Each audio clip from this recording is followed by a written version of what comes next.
Praise lord. April 19వ తేదీ 2024. ఈ రోజు దేవుని వాగ్దానం. నీవు అనేక జనములకు అప్పిచ్చెదవు కాని అప్పు చేయవు. ద్వితీయోపదేశ కాండము 28వ అధ్యాయం 12వ వచనం.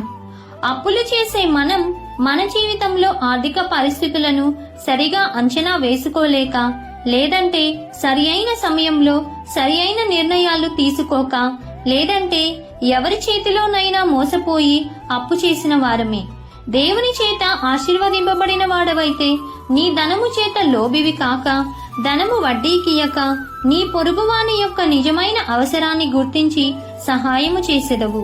కాబట్టి ఈ దిన వాగ్దానం మీ అందరి జీవితంలో నెరవేరాలని కోరుకుంటూ దేవుని సువార్త పరిచర్యలో మీ సహోదరి.